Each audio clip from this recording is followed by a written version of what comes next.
Hello Scorpio, my name is Missy and I'm here to pull some AstroCharms for the month of October.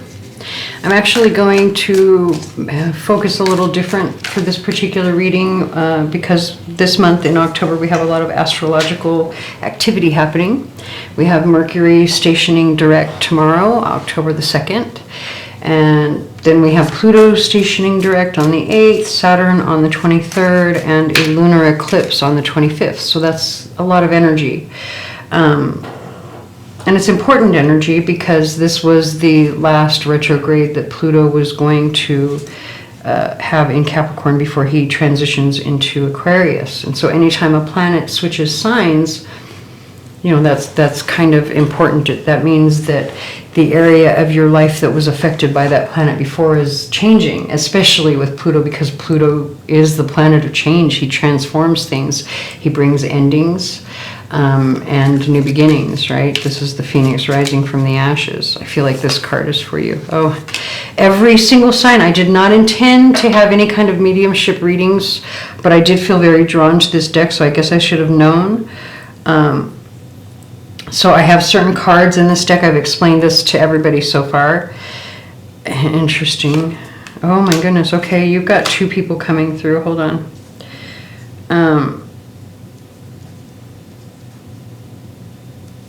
Hold on. Three people actually.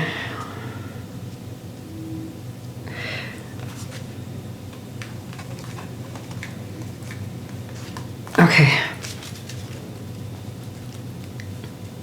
Let me get to the song real quick, and then I'll explain what I was going to explain about the about this deck of cards. So we have the song "High" by the Chainsmokers playing in the background. So that, first of all, is the first thing that was kind of like really kind of screaming at me, that song.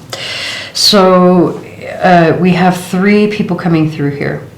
Now, first, let me explain about this particular deck. When I bought this deck, I bought it because it was a deck that was described as meant for people who read bones, and so animal bones specifically. So I knew that this was a pagan deck. So basically, and I'm not trying to exclude anyone who's not of the pagan faith or any type of, you know, doesn't believe in any type of pagan faith. The reason that I'm explaining that this is like a pagan deck is because there is a specific card in this deck that as soon as I saw it, I knew immediately that the meaning of that specific card was going to represent the Divine Mother. This card right here, the Goddess, the Divine Mother, Blessed Mother, whatever you want to call her. This is Divine Feminine Goddess energy. As in gods and goddesses, but this specific deck was meant to have feminine scorpionic energy because Scorpio is a feminine sign. It's a sign that deals with death and mediumship. That's what this particular deck is about. So that's why the goddess is coming through, and the goddess energy is specific to this deck, this pagan deck. But beyond that, I knew also that the ancestors that would come through would be pagan ancestors. That does not mean that I'm excluding other religions. It just means that mainly what you're going to see come through are pagan ancestors, or, you know, I mean, you wouldn't be here watching me if you didn't have those beliefs anyway, somewhere, right? So it's somewhere in your line, but that doesn't mean that I'm excluding those who are not of pagan belief. I'm just saying that was my intention, was for this to be for those who are pagan. Obviously, you're watching me, right? So we have three people coming through here, which means you've got a lot of family members who are like very protective and worried about you, or, you know, they're watching over you, obviously.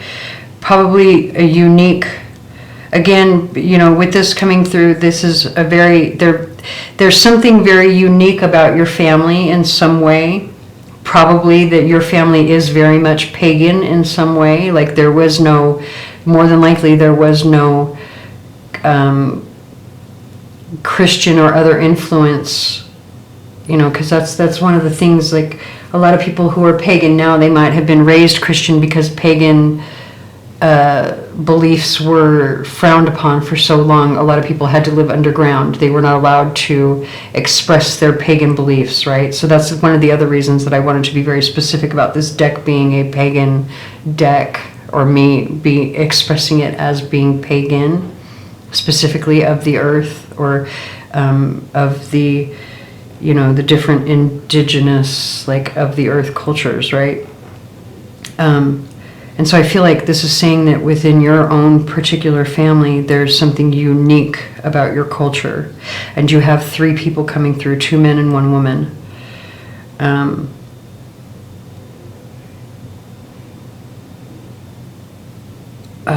Okay, so we have the vulture. So vulture energy is basically the exact energy of kind of my intention of this reading, specifically looking at Pluto's transition into Aquarius in March of 2023 and how that will affect each of us specifically. But right now we're getting a little taste of it with the energy happening in October. This is like our precursor, you know, our preview of what's going to happen once Pluto... I can't tell if this camera is focusing or not. But anyway, so it's like a little preview of this, right? The vulture talks about the cleanup that needs to happen after a death or after an ending, or that's, you know, that's what the vulture does. The vulture comes in, and this is how he helps the environment, right? He cleans up after death. That's his role. And it's very interesting that the vulture comes out in Scorpio's reading. And in fact, I forgot to move the wheel over. Give me 1 second to fix the wheel, because I forgot to switch it to have Scorpio rising. Also, that is an opportunity for me to explain that these specific readings, for, you know, this one is really for the rising signs. That does not mean that if you're watching this for your sun or moon that it won't resonate for you. It just means that it will resonate more if you are a Scorpio rising. Because if you have a Scorpio ascendant and you're using whole sign, that means your chart is going to be configured exactly as this one is right here, after I just moved it to put Scorpio on the ascendant. And then putting Scorpio on the ascendant means that Mercury is going to station direct in your 11th house. Pluto will station direct in your 3rd house. And Saturn will station direct in your 4th house. So why is that important? The 11th house is your house of friends. And Mercury is the planet of communication. Now the 3rd house is the house that Mercury is comfortable in. That's his house. It's the house he owns, right? It's Gemini's house. Gemini is ruled by Mercury. So having Pluto stationed direct in your 3rd house, that puts, you know, that tells me that maybe you've been communicating with your friends more. Or, well, okay, so first of all, let's go back to Pluto's transit through the 3rd house. Pluto is a very slow-moving planet. His transit through your 3rd house has probably been over the last 12 to, I don't know, plus, like you can go up to 36 years for a Pluto transit through the signs. Some people will have, you know, up to 3 or, well, 3 sign changes of Pluto in their life, like, but most people don't, you know, most people don't have many. They don't see many changes of Pluto through the signs. So when Pluto is in a particular sign, it can actually feel like a natal placement, right? Because it's there for so long. Which means having Pluto transiting your 3rd house for so many years has been changing the way that you communicate. The way that you discover or learn the world, right? The way that you, what you are learning about the world. You're changing your mind as well, because this is the house that deals with the mind, the 3rd house. And so all of this stuff has been changing for you over the past several years, but you're coming to the end of that. So all of this communication, education, stuff that's been going on for you, that's been changing your mind and probably changing your social circle as well. You're now expressing that out, probably in some way in your social circle. And it's affecting your security or your home life, probably even your family as well. There could be lessons around your home life This could be the things that you're changing your mind about, is issues around security and family, how you communicate with family, the people that you interact with, or the people that you meet, right? The people that you meet in your neighborhood, that's Pluto in the 3rd house. Like, those people are changing. So, and when he hits your 4th house, that means the people in your family might be changing. The people that you call family, your security, or even your home you might be changing location or moving.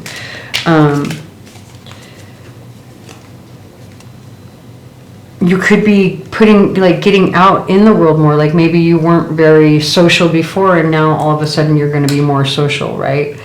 Even like, maybe you have more people that you would consider family. Like, it could be expanding, or it could even be restricting. But I do have to say, when Pluto is transiting Capricorn, he's under Saturn's rule. And he continues to be under Saturn's rule when he moves into Aquarius. But the difference there is that Aquarius has 2 bosses, Saturn and Uranus. And Uranus is rebellious. So where Capricorn's Saturn likes to make the rules and restrict things, Aquarius's Saturn likes to break down those restrictions. So if you were feeling restricted in any way, in the way that you communicate, or how you communicate or express yourself to others or with others, or how you greet or meet others, how you encounter or experience others, right, through communication, that could be transforming. And that could be like, you could be socializing more, which means that you have more in terms of the people that you might call your family, or that might be your security. So anyway, take that however it resonates, but you do have these 3 people coming through here, and this is a family unit that's very very unique and distinctive. I think I accidentally shuffled the deck, and I didn't mean to, but that's okay. We now have the Crow, mystery and magic, on the bottom of the deck, and look at the Wolf with more family energy, and then the Peacock, interesting, and then trust and home. And this one here, this particular card here is like, this is where it's saying this is the end of the message. So to go back to explain this, I don't know if I completed that thought or not. I do that sometimes, where I get to talking and I forget to complete a thought. When I got this deck and I saw the specific cards that I knew, if those cards came out, they were going to represent pagan ancestors, or pagan, like deceased loved ones that were pagan. They don't have to be, again, I know I keep saying that, but I really wanted to include those type of ancestors because I have that in my own line.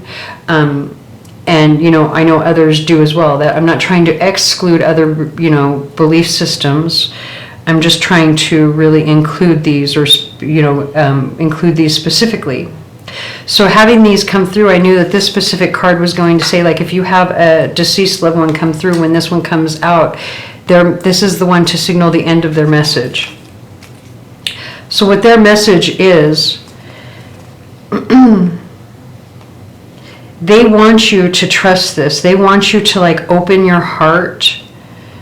Like, open your heart to the mystery. Open your heart to the magic, the laughter, the joy of friendship, right? Because especially with Mercury stationing direct in the 11th house, like, you might be putting yourself out there more, expressing yourself more in some way. And I think they're saying that this is the magic that you hold in some way. They want to see you laugh also with this particular card here.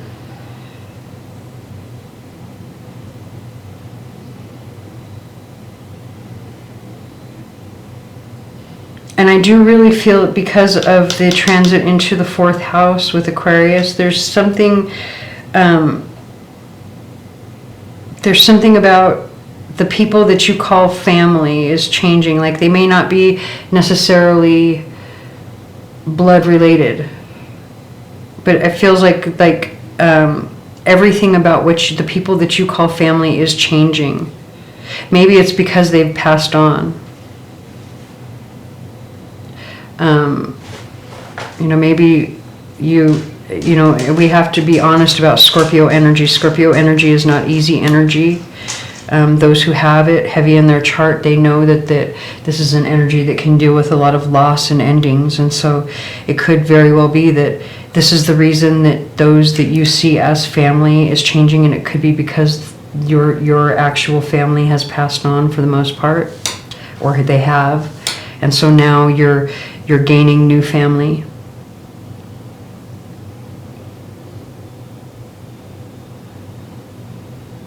They definitely want you to be open to this with this lighthearted and laughter card.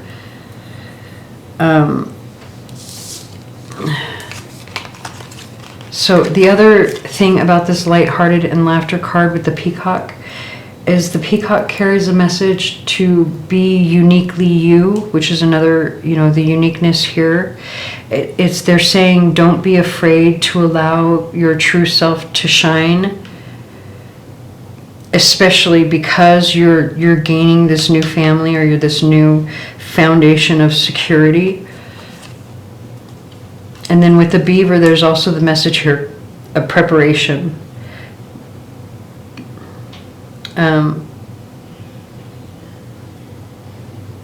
The beaver builds a dam. It's also the dam is very beneficial, but all the work that goes into it, it's like a preparation for the security for this home. And so there's something about preparing yourself for this change in family. But they want you to be without, like, you are magic is what they are saying. Look at with this right here. They're saying you are magic.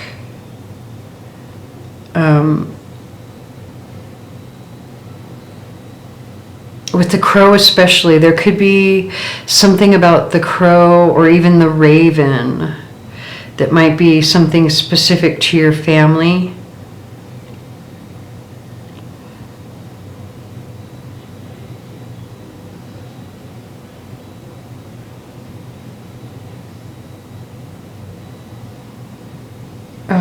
Sorry, I'm listening to the song. The song Left and Right. I can't read all. There's like a bunch of different artists on this song. Hold on. Left and Right featuring Jungkook of BTS, Charlie Puth. Okay, I guess that's it. Jungkook, BTS, and Charlie Puth, or however you say that. Okay, so they want you to shine. Allow your unique self to shine through. And again, because with the crow or the raven, the blackbird specifically, there's something about the blackbird. Again, going back to the whole pagan tradition, we have some Norse traditions that specifically where the raven is important.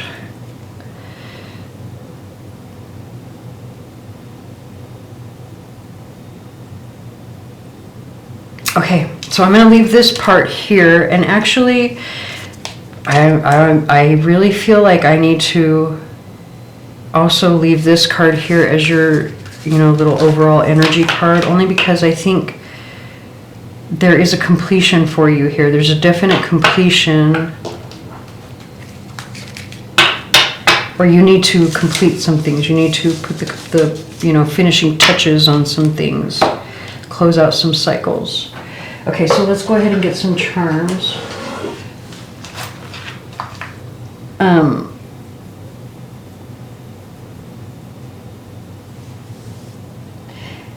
One thing that I'm noticing is the fish bones here.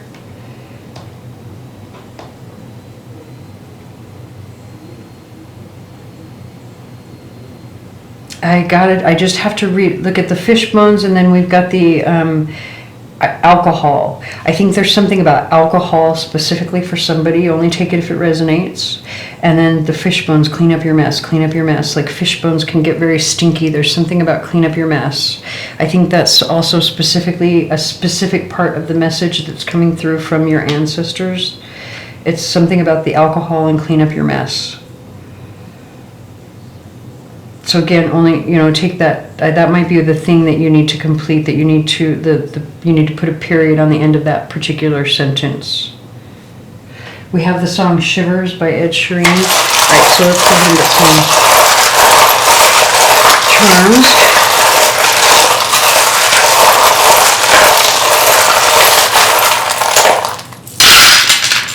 Okay. So specifically, pay attention to your appearance, but not specifically in October. I would say probably before the end of the year, because this is coming out around the 5th house. This is like romantic, the house of romance, and then you've got the dress coming through that's saying, hey, like, pay attention to your appearance. It's because there's probably somebody that could be a romantic interest for you that you're going to want to look your best for. So that's just the first thing that's coming through. So actually what we're going to do, I'm going to come over here to this octopus. So the thing about the octopus energy is that, you know, it's dangerous energy, right? Like a lot of people will see the octopus as, you know, exploring the depths and like research and exploration, because that's really what octopus do, right? But it's also dangerous. Like if an octopus gets a hold of you or your boat, your ship, right? They're going to wrap those tentacles around you, and they're going to pull, and they're going to take you all the way down into their domain, right? They're going to put those tentacles, wrap them around you. They got strong arms. They're going to suck you down, take you down until you drown, just so that they can investigate you, right? Research you. Like there's something very clingy and needy and suffocating about the octopus energy. And I apologize to those people who have Cancer placements in their chart. Well, Cancer, you know what? All water signs, I'm so sorry. All water signs, but mainly those who have like Cancer placements, they can be kind of clingy, right? But this is like a toxic kind of clingy energy where, and it came out upside down, where I feel like more than likely it's attached to this L here, person, place, or thing,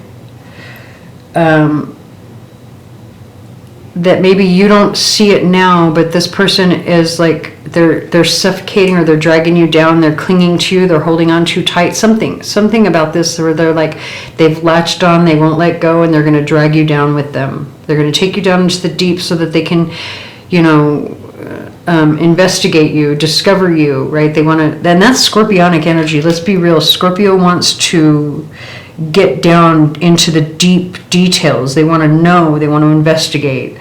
But this is like really, and it's something that you're not noticing too. It's going to affect you specifically. Either this is your energy and how you are with others, and if that's the case, then you really need to work on that and, you know, stop that, because it's not healthy. But I feel like it's something that you're not seeing. I think for the most part, whoever's watching this, it's something that you're not seeing, and it's attached to this letter L. Also, this star, there's healing, again, because the star is coming out with the 12th house, which is something you're not seeing, right?